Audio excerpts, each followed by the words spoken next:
గోవింద గోవింద గోవింద గోవింద.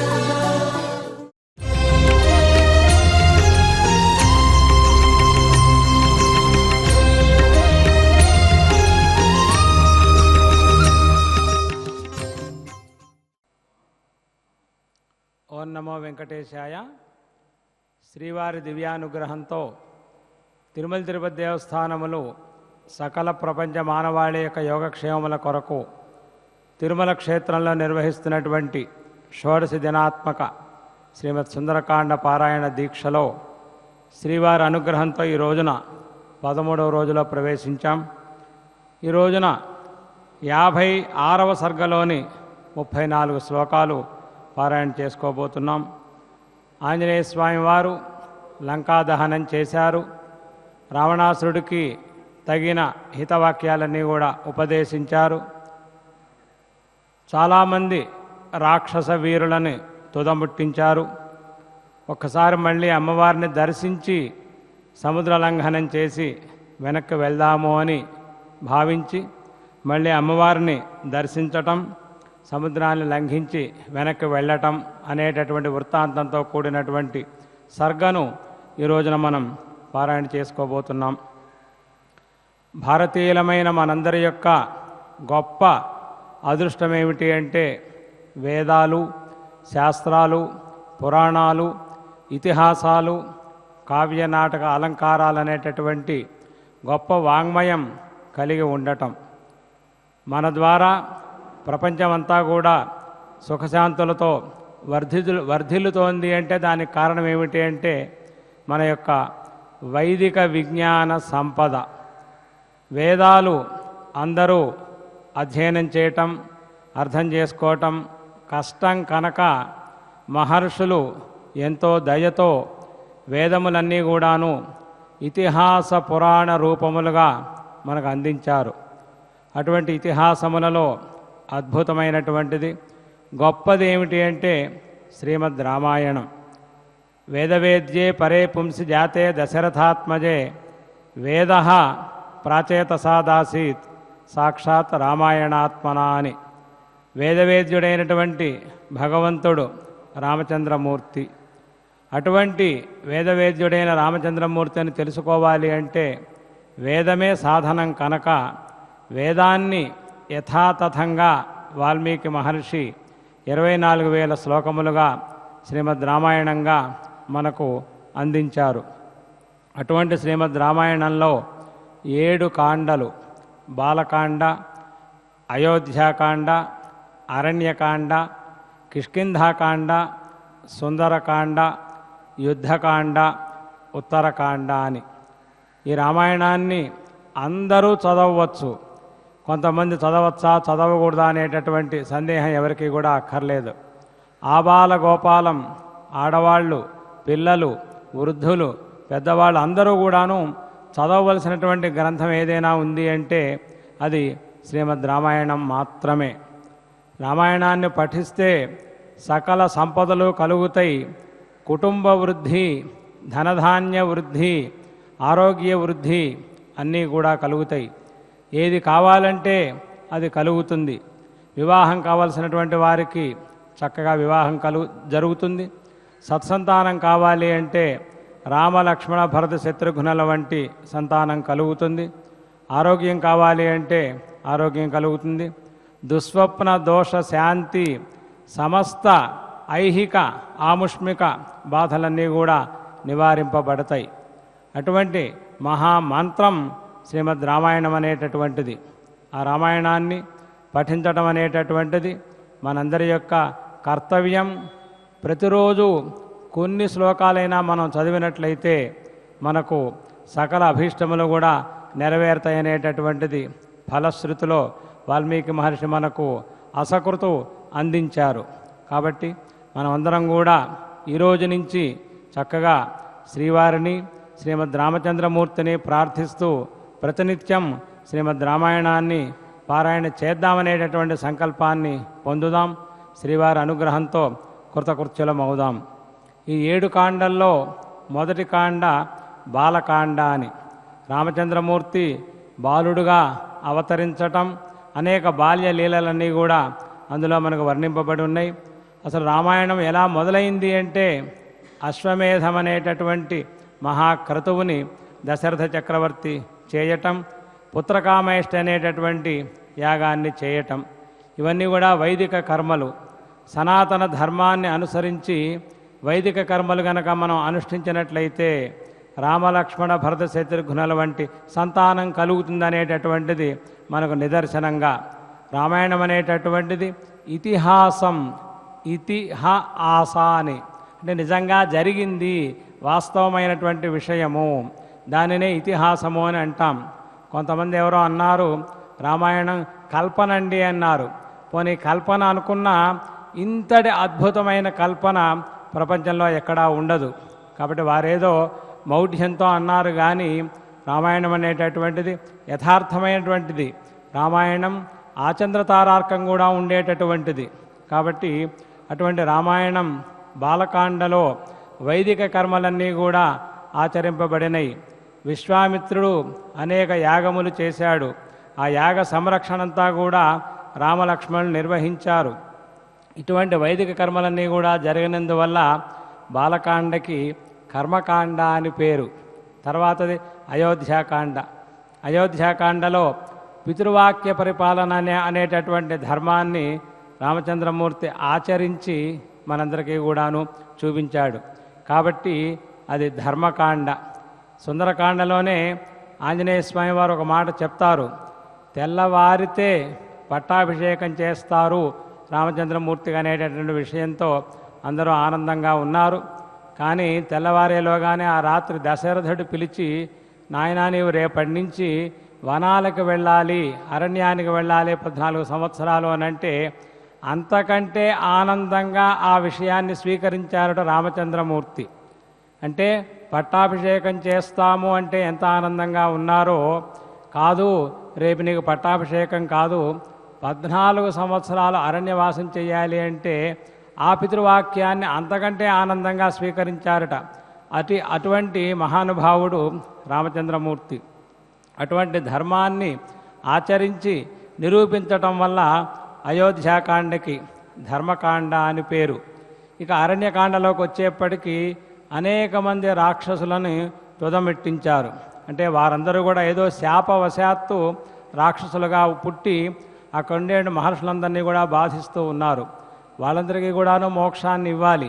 అందువల్ల వాళ్ళందరినీ కూడాను ఉపసంహరించి వాళ్ళందరికీ మోక్షాన్ని ఇవ్వటం వల్ల అరణ్యకాండకి మోక్షకాండ అని పేరు. అటు తర్వాత కిష్కింధాకాండ. అక్కడికి ఆంజనేయ స్వామి వారు వస్తారు. ఆంజనేయ స్వామి వారు ఆచార్య పురుషుడు. ఆయన ఋగ్వేద, యజుర్వేద, సామవేద, అథర్వణ వేదములే కాదు, షడంగములు, షడ్దర్శనములు, నవవ్యాకరణములు చదువుకున్నటువంటి మహాపండితుడు. ఆయన ఆచార్య పురుషుడు. ఆయనతో సాన్నిధ్యం, ఆయనకి శ్రీరామ లక్ష్మణ స్వామి వాళ్ళతోటి సాన్నిధ్యం, తన ప్రభు అయినటువంటి సుగ్రీవుణ్ణి రక్షించటం, సుగ్రీవుణ్ణి కిష్కింధా రాజ్యాధిపతిగా అభిషేకించటం, దుష్టుడైనటువంటి వాళ్ళని ఉపసంహరించటం, ఇటువంటి మహాకార్యములన్నీ కూడా ఆచార్య పురుషుడైనటువంటి ఆంజనేయ స్వామి వారి వల్ల జరిగినాయి కనుక కిష్కింధాకాండకి ఆచార్యకాండ అని పేరు. అటు తర్వాత ఉన్నటువంటిది సుందరకాండ. సుందరకాండ మొత్తం మంత్రకాండ అని పేరు దీనికి. శ్రీమద్ రామాయణం యొక్క సారమంతా కూడా సుందరకాండలో మనకు అభివర్ణితమై ఉన్నది. దీనికి సుందరకాండ అని పేరు ఎందుకు వచ్చింది? మనకు మామూలుగా బాలకాండలో కర్మ అధికారం, కర్మ యొక్క అనుష్ఠానం, వైదిక కర్మానుష్ఠానం ఉంది కనుక కర్మకాండ అన్నారు. అయోధ్యాకాండలో ధర్మం ఉంది కనుక ధర్మకాండ అన్నారు. అరణ్యకాండలో రాక్షసులకు మోక్షం ఉంది కనుక మోక్షకాండ అన్నారు. కిష్కింధాకాండలో ఆచార్య పురుషుడు కలిశాడు కనుక ఆచార్యకాండ అన్నారు.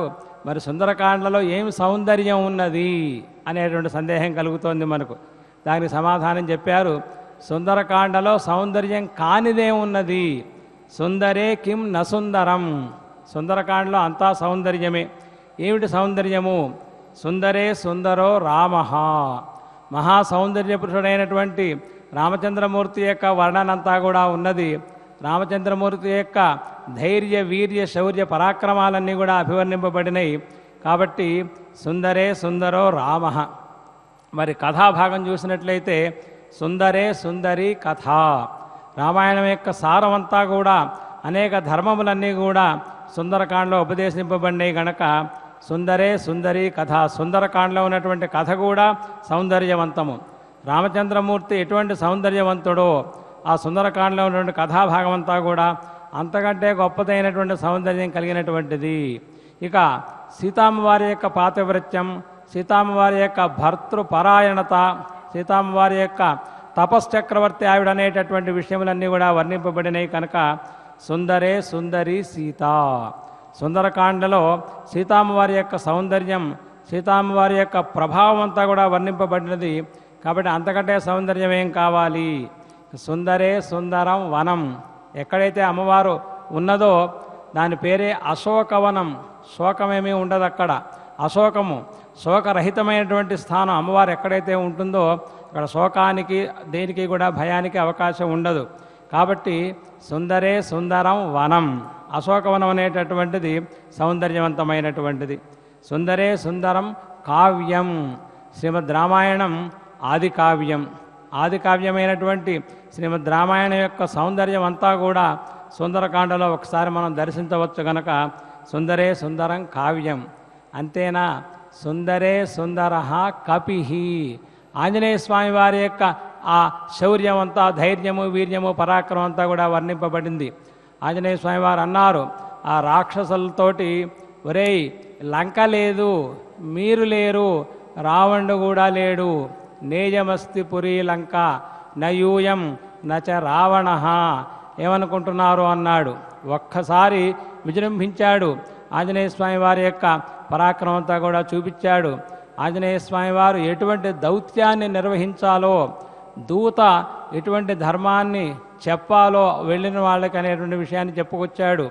ఆంజనేయ స్వామి వారు చూసి రమ్మంటే కాల్చి వచ్చాడు అని అంటారు.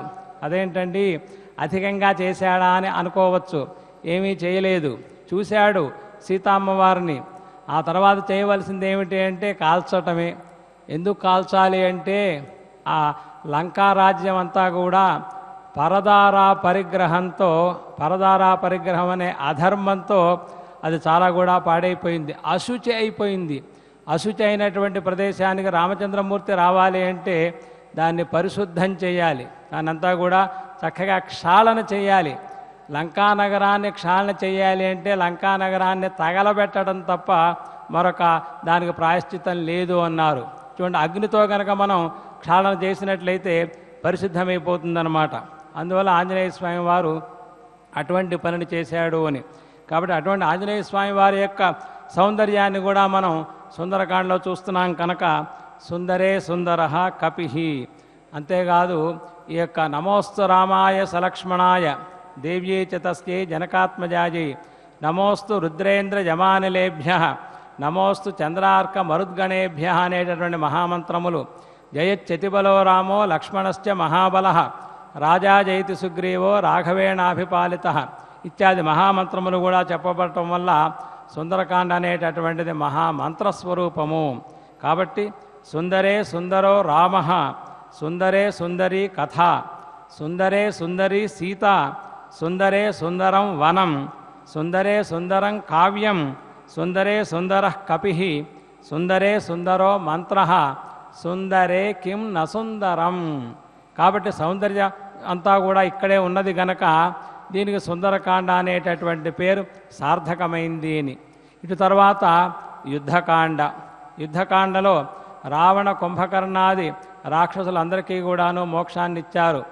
రావణ కుంభకర్ణులు అంటే ఎవరో కాదుగా, ఆ పరమాత్మ యొక్క ద్వారపాలకులైనటువంటి జయ విజయులే. వారు ఇటువంటి మోక్షం కావాలి అని కోరుకున్నారు. కాబట్టి అటువంటి రాక్షస వీరులందరికీ కూడాను మోక్షాన్ని ఇవ్వటం వల్ల యుద్ధకాండ అనేటటువంటిది కూడాను ముక్తికాండ అని చెప్పబడుతుంది. అటు తర్వాత ఉత్తరకాండ. ఉత్తరకాండ కూడా రామాయణాంతర్గతమే, పారాయణ చేయవలసినటువంటి గ్రంథమే. 6 కాండలేనండి, ఉత్తరకాండ కాదు మరొకరు రాశారనేటువంటి సందేహం ఏ విధంగానో అక్కర్లేదు. మనకు పౌరాణికులు కానీ మహర్షులు కానీ సంప్రదాయంలో కానీ ఉత్తరకాండతో సహా మనం శ్రీమద్ రామాయణాన్ని పారాయణ చేయాల్సినటువంటి తీర్మానాన్ని చేసి ఉన్నారు. మరి ఉత్తరకాండలో ఏమిటి విషయము అంటే సమాధానకాండ అని పేరు. ఈ బాలకాండాది యుద్ధకాండ పర్యంతం ఉన్నటువంటి 6 కాండలలో ఏదైనా సందేహాలు సమాధానాలు వచ్చినట్లయితే వాటన్నిటికీ కూడాను సమాధానం అనేటటువంటిది ఉత్తరకాండలో మనకు లభిస్తుంది. కనుక ఉత్తరకాండ అనేటటువంటిది సమాధానకాండ అని పేరు. ఇటువంటి మహద్గ్రంథం శ్రీమద్ రామాయణం. ఇటువంటి శ్రీమద్ రామాయణ అంతర్గతమైనటువంటి సుందరకాండని ఇలా మనం షోడశ దిన దీక్షతో పారాయణ చేయాలి అంటే దానికి ఒక ప్రమాణం ఉన్నది. ఏమిటా ప్రమాణము అంటే రాఘవో విజయం దద్యాన్ మమ సీతాపతి ప్రభు. ఇందులో ఉన్నటువంటి 16 అక్షరాలు, ఈ 16 అక్షరాల అక్షరాల యొక్క సంఖ్యను అనుసరించి శ్రీమద్ రామాయణాంతర్గత సుందరకాండలోని 68 సర్గలను కూడాను 16 భాగాలుగా చేసుకొని శ్రీవారి యొక్క దివ్య సన్నిధానంలో లోకక్షేమం కొరకు మనం ఈ పారాయణ చేస్తూ ఉన్నాం. ఇటువంటి పారాయణలో ఈ రోజున 13వ రోజులో ప్రవేశించాం. శ్రీవారి అనుగ్రహంతో ఈ వసంత మంటపంలో తిరుమలలో పారాయణ చేస్తున్నాం. పారాయణ అంగభూతంగా ధర్మగిరి శ్రీ వెంకటేశ్వర వేద విజ్ఞాన పీఠంలో రామ లక్ష్మణ సీత ఆంజనేయ స్వామి వారుల యొక్క మూల మంత్రానుష్ఠానం అక్షరలక్షలుగా చేస్తూ ఉన్నాం. అలాగే ఈ రామాయణ అంతర్గత సుందరకాండ అంతా కూడాను ప్రతిరోజు కూడాను ఇక్కడ ఏదైతే పారాయణ చేశామో ఆ శ్లోకములతోటి అక్కడ హవనం నిర్వహిస్తూ ఉన్నాం. వేద పారాయణ జరుగుతూ ఉన్నది, మంత్రానుష్ఠానం జరుగుతూ ఉన్నది. ఈ విధంగా 2 కార్యక్రమాలు కలిసి ఇక్కడ వసంత మండపంలో 16 మంది పండితులు, ధర్మగిరి వేద విజ్ఞాన పీఠంలో 16 మంది పండితులు, మొత్తం 32 మంది పండితులు కలిపి చక్కగా శ్రీవారి యొక్క అనుగ్రహంతో తిరుమల తిరుపతి దేవస్థానముల ద్వారా ఈ పారాయణ కార్యక్రమాన్ని నిర్వహిస్తున్నారు. ఇటువంటి పారాయణ ద్వారా మనం అందరం కూడా తెలుసుకోవాల్సింది, నేర్చుకోవాల్సింది ఏమిటి అంటే ప్రతినిత్యము మన ఇంట్లో శ్రీమద్ రామాయణాన్ని యథాశక్తిగా పారాయణ చేయాలి. రామాయణం పారాయణ చేసినట్లయితే మహాభారతం, భాగవతం, అష్టాదశ పురాణములు, భగవద్గీత ఇత్యాది వైదిక గ్రంథములన్నీ కూడాను పారాయణ చేసేటటువంటి మార్గం మనకు లభిస్తుంది. అటువంటి సాహిత్యం అంతా కూడా ఇందులో ఉన్నది. అటువంటి ఆ యొక్క శ్లోకాల్ని చదవటం, అర్థం చేసుకోవటం అనేటటువంటి ఆ శక్తి అంతా కూడా మనకు వస్తుంది. మాకు అర్థం కాదండి అని అనుకోవక్కర్లేదు. కొద్దిగా చదవడం ఆరంభించినట్లయితే మనకు చక్కగా అర్థమవుతుంది, సరళంగా ఉంటుంది. కాబట్టి తిరుమల తిరుపతి దేవస్థానములు చేస్తున్నటువంటి ఈ ప్రయత్నం ద్వారా మనమందరం కూడా ప్రతిరోజు శ్రీమద్ రామాయణాన్ని, మన యొక్క పురాణములను యథాశక్తి అధ్యయనం చేయాలి. తద్వారా లోకక్షేమం, మన క్షేమం కలుగుతుంది. ఇటువంటి మహత్తరమైనటువంటి కార్యక్రమం ద్వారా తిరుమల తిరుపతి దేవస్థానములు సంకల్పించినటువంటి ధర్మో రక్షతే రక్షిత అనేటటువంటి నినాదాన్ని మనందరం కూడా ముందుకు తీసుకెళ్లే ప్రయత్నం చేద్దాం. ఈరోజు పారాయణ సంకల్పపూర్వకంగా మనం ఆరంభం చేసుకుందాం. హనుమత్ సీతా లక్ష్మణ భరత శత్రుఘ్న పరివార సమేత శ్రీరామచంద్ర పరబ్రహ్మణే నమః. గురుర్బ్రహ్మ గురుర్విష్ణుః గురుర్దేవో మహేశ్వరః గురుః సాక్షాత్ పరం బ్రహ్మ తస్మై శ్రీ గురవే నమః. శ్రీవేంకటాచలాధీశం శ్రియాధ్యాసితవక్షసం శ్రితచేతనమందారం శ్రీనివాసమహం భజే. అథ సంకల్పః శ్రీమదాదివరాహ క్షేత్రే విరాజమానస్య అఖిలాండకోటి బ్రహ్మాండ నాయకస్య శ్రీ పద్మావతి జానేః భగవతః శ్రీ వెంకటేశ్వర స్వామినః సన్నిధౌ ధర్మ విగ్రహస్య శ్రీరామచంద్ర ప్రభోః పాదసేవకస్య హనుమతః ప్రసాదేన అస్మిన్ భువనే అతిశీఘ్రమేవ సమస్త దుష్ప్రభావకారక సర్వరోగోపశాంత్యర్థం సర్వేషాం ఆస్తిక మహాజనానాం సర్వవిధ సుస్థిరతా సిద్ధ్యర్థం భారతదేశస్య విద్యా విత్త వ్యాపార దేశరక్షణాదిరంగేషు సర్వతోముఖాభివృద్ధి ద్వారా శ్రీరామరాజ్యస్య पुनर्व्यवस्थापनार्थम् अस्मिन् देशे शत्रुबाधानिवृत्त्यर्थम् सर्वजनेषु सौमनस्य सादरभावनासिद्ध्यर्थम् सनातनधर्माभिधानस्य हैन्दवधर्मस्य परिरक्षणार्थम् भारतवर्षस्य अभिवृद्धौ निमग्नानाम् सर्वेषाम् सकुटुम्बानाम् आयुरारोग्यैश्वर्य सद्बुद्धि इत्यादि सर्वशुभफलप्राप्त्यर्थम् सकलसत्कार्यसिद्ध्यर्थम् गोहिंसानिवृत्तिपूर्वक गोसंरक्षणार्थम् च श्रीरामचन्द्ररूपान्तरस्य श्रीमद्वेङ्कटेश्वरपरब्रह्मणः श्रीमदाञ्जनेयस्य च परिपूर्णा अनुग्रहसिद्ध्यर्थम् त्रयोदशदिने श्रीमद्वाल्मीकिरामायणान्तर्गत सुन्दरकाण्डे 56 सर्गस्य श्लोकपारायणम् अन्योन्यसाहाय्येन आचार्यमुखेन करिष्यामहे। श्रीरामप्रार्थना। रामाय रामभद्राय रामचन्द्राय वेधसे रघुनाथाय नाथाय सीतायाः पतये नमः। श्री आञ्जनेय प्रार्थना। गोष्पदीकृतवाराशिम् मशकीकृतराक्षसम् रामायण महामाला रत्नम् वन्दे नीलात्मजम्। श्रीवाल्मीकि प्रार्थना। कूजन्तम् राम रामेति मधुरम् मधुराक्षरम् आरुह्य कविताशाखाम् वन्दे वाल्मीकिकोकिलम्। श्रीहनुमते नमः।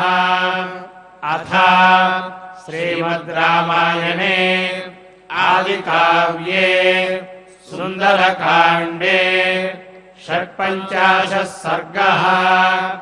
रामभद्रमहेश्वास रघुवीरनृपोत्तम भोजशास्यान्तकास्माकम् रक्षाम् देहि श्रियम् च ते। ततस्तु शिंशुपामूले जानकीम् पर्यवस्थिताम् अभिवाद्याब्रवीद्दिष्ट्या पश्यामि त्वामिहाक्षताम्। ततस्तु शिंशुपामूले जानकीम् पर्यवस्थिताम् अभिवाद्याब्रवीद्दिष्ट्या पश्यामि त्वामिहाक्षताम्।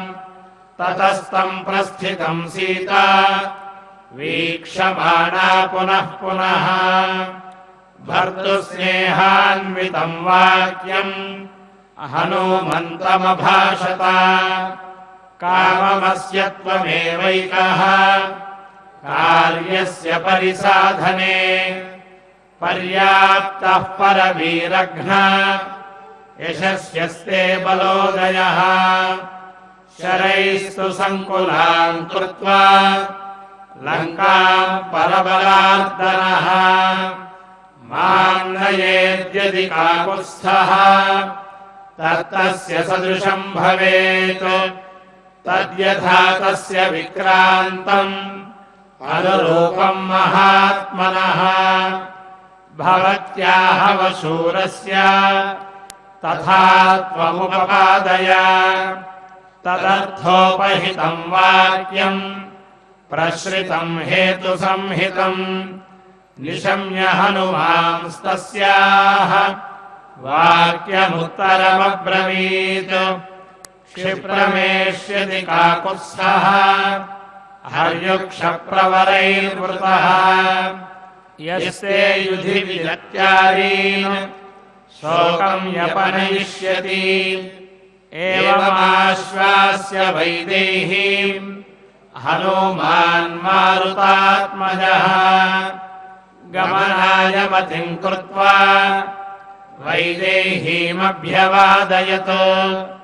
ततः स कपिशार्दूलः स्वामि सन्दर्शनोत्सुकः आरुरोह गिरिश्रेष्ठम् अरिष्टमरिमर्दनः तुङ्गपद्मकजुष्टाभिः नीलाभिर्वनराजिभिः सोत्तरीयमिवाम्भोधैः शृङ्गान्तरविलम्बिभिः बोध्यमानमिव प्रीत्या दिवाकरकरैः शुभैः उन्मिषन्तमिवोद्धूतैः लोचनैरिव धातुभिः तोयौभद्विस्वनैर्मन्द्रैः राधीतमिव पर्वतम् प्रगीतमिव विस्पष्टैः नानाप्रस्रवणस्वनैः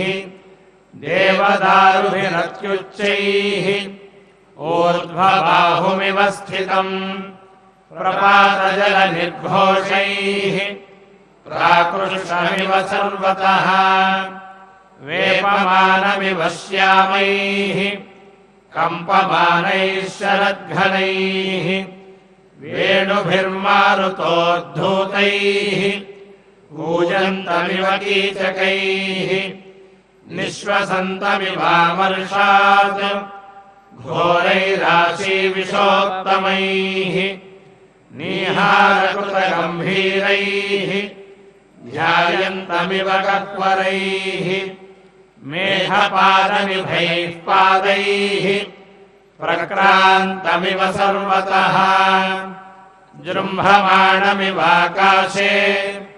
शिखरैरभ्रमालिभिः कूटैश्च बहुधा कीर्णैः शोभितम् बहुकन्दरैः सालतालाश्वकर्णैश्च वंशैश्च बहुभिर्वृतम् लतावितानैर्विततैः पुष्पवद्भिरलङ्कृतम् नानामृगगणाकीर्णम् धातुनिष्यन्दभूषितम् बहुप्रस्रवणोपेतम् शिलासञ्चयसङ्कटम् महर्षियक्षगन्धर्वकिन्नरोरगसेवितम् लतापादपसङ्घातम् सिंहाध्युषितकन्दरम् व्याघ्रसङ्घसमाकीर्णम् स्वादुमूलफलद्रुमम् तमारुरोह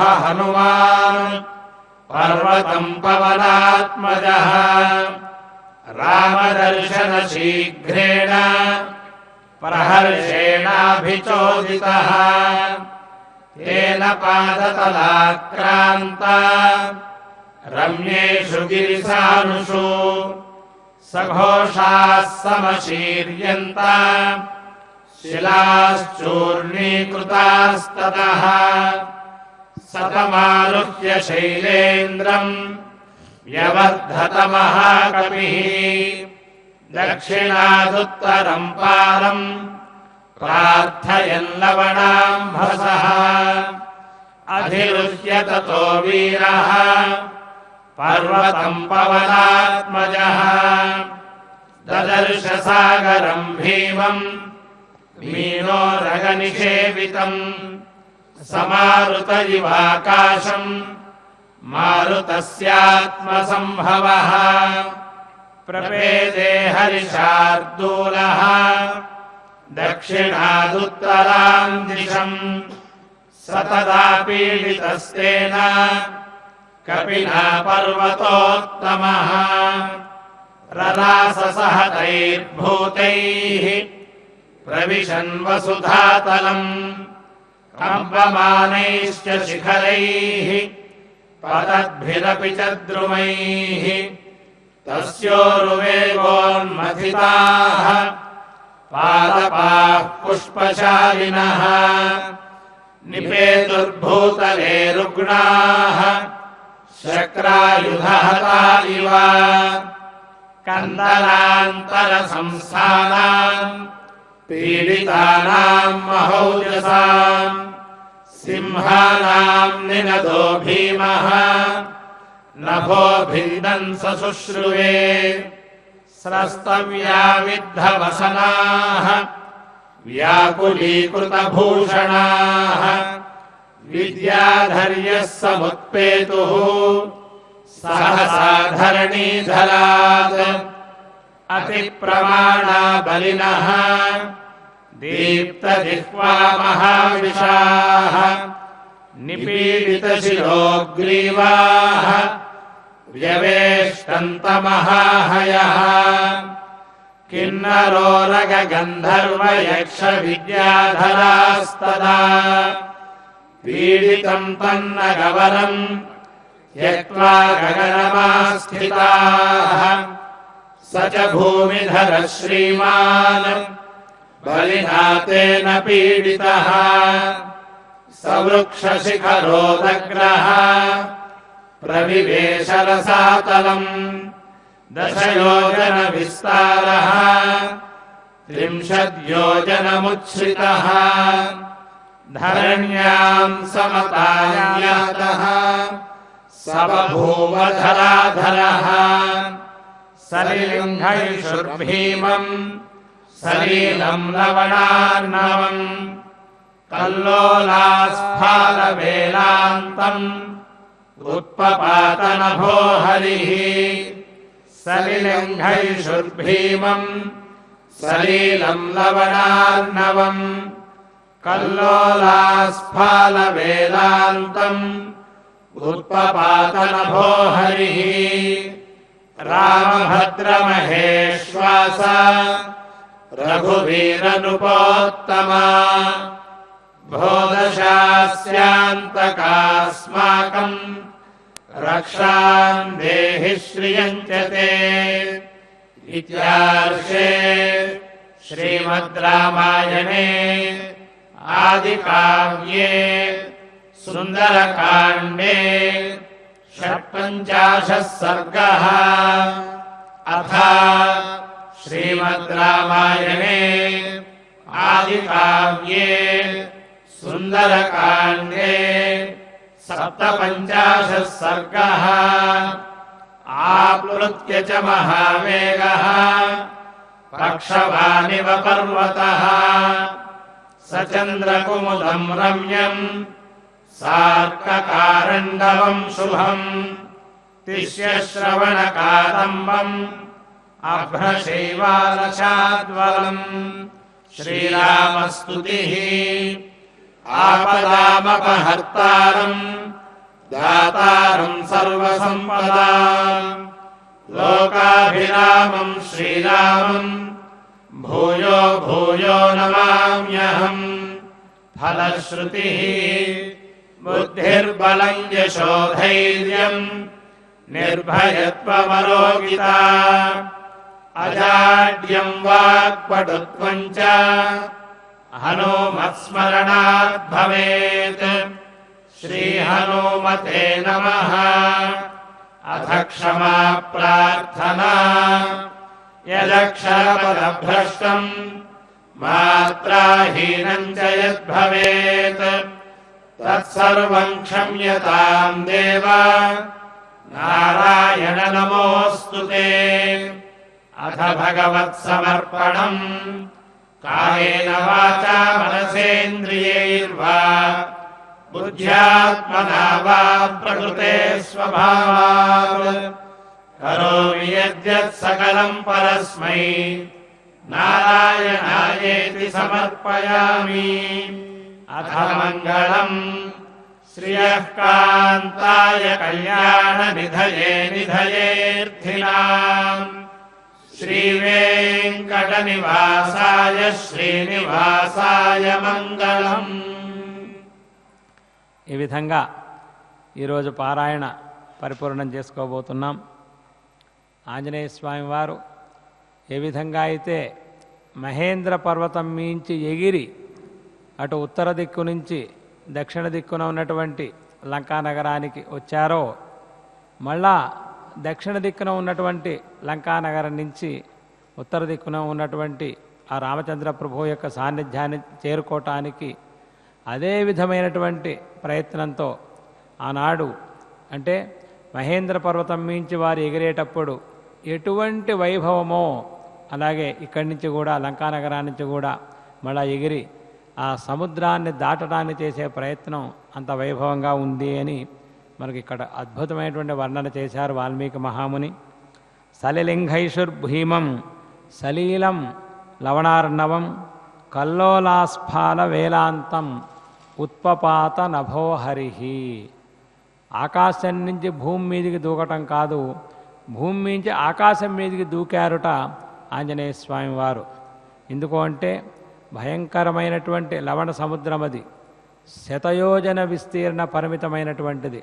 దాన్ని దాటడానికి అద్భుతమైనటువంటి ప్రయత్నం చేశారు. అందుకనే ఉల్లంఘ్య సింధో సలిలం సలీలం.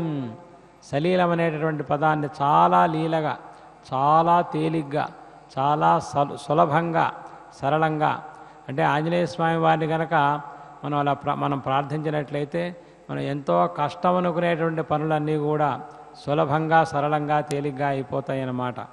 అందువల్ల నుంచే ఆంజనేయ స్వామి వారిని ప్రార్థిస్తే మనకేం ఫలితం వస్తుంది అంటే బుద్ధిర్బలం యశోధైర్యం నిర్భయత్వం అరోగిత అజాడ్యం వాక్పటుత్వంచ హనుమత్ స్మరణాత్ భవేత్ అని మనకు పెద్దలు వరమిచ్చారు. కాబట్టి ఈ విధంగా ఇటువంటి సంప్రదాయాన్ని మనందరం కూడా భారతీయతను మనం కొనసాగిద్దాం. శ్రీ వెంకటేశ్వర భక్తి ప్రసార మాధ్యమం ద్వారా ఈ కార్యక్రమం అంతా కూడా ప్రపంచవ్యాప్తంగా అందరూ చూస్తున్నారు, అందరూ పాల్గొంటున్నారు.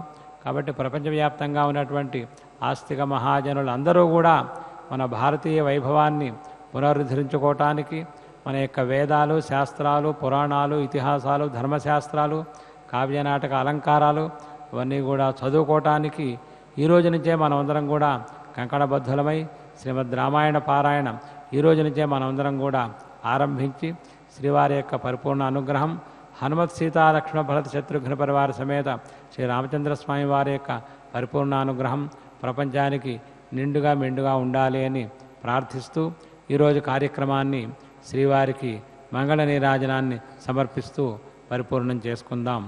ఓం నమో వెంకటేశాయ.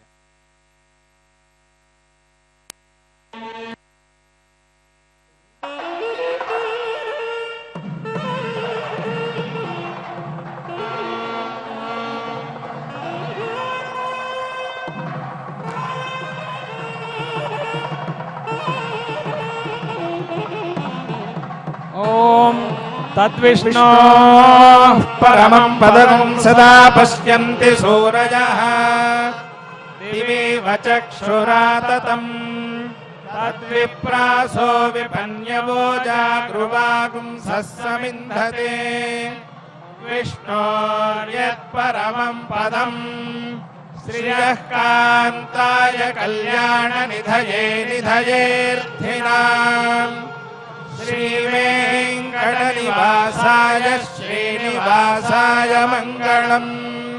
మంగళం కోసలేంద్రాయ మహనీయ గుణాత్మనే చక్రవర్తితనోజాయ సార్వభౌమాయ మంగళం.